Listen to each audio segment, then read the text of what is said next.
Dude, that was so scary. Okay, I know amusement rides are designed to be either thrilling or scary, JC. No, that thing was going up. Yeah, and I then know. it went down hard. It went down hard. I know it did. But would you admit? I didn't even know. Would you admit that it's not as scary as a fear that comes from real life, like as a parent, like when something's wrong with one of your kids?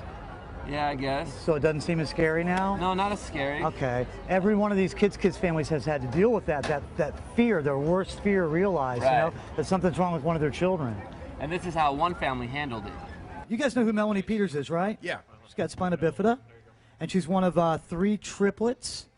And we heard an amazing story about this family, because when you're pregnant with triplets, you know, you got a situation where you don't know if all 3 are going to be healthy. And at one point, and this happens a lot, more than you'd think, doctors recommended that they terminate one of the babies. How do you make that decision?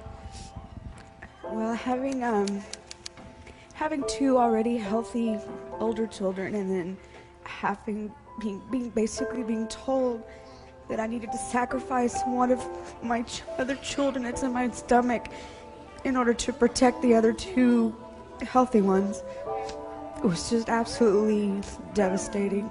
They all agreed that her prognosis was so poor that she wouldn't survive the pregnancy, and that if she did, she'd be severely brain damaged and probably wouldn't live long after birth. Right. So they suggested that we reduce to twins. And they told you the process, which is that they put a needle in through your stomach and through the heart of that baby and terminate that child. That's correct. No woman should ever have to make that decision, ever. And you went in to do that procedure.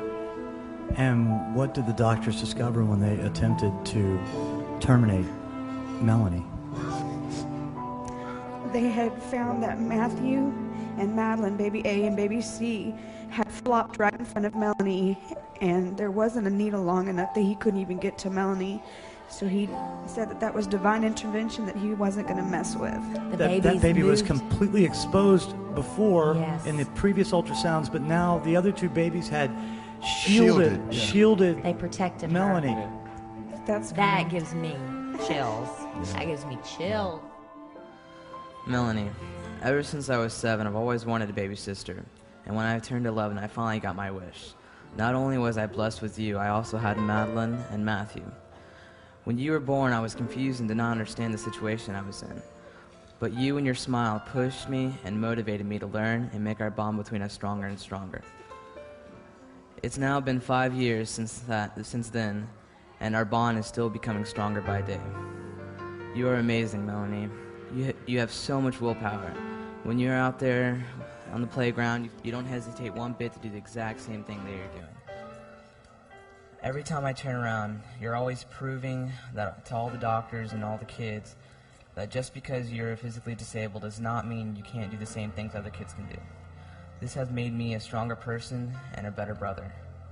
And it's amazing how many hearts you can change with just one of your smiles. Melanie, without you, I would not be the person I am today, and for that I thank you. I am so proud of you, and I love you.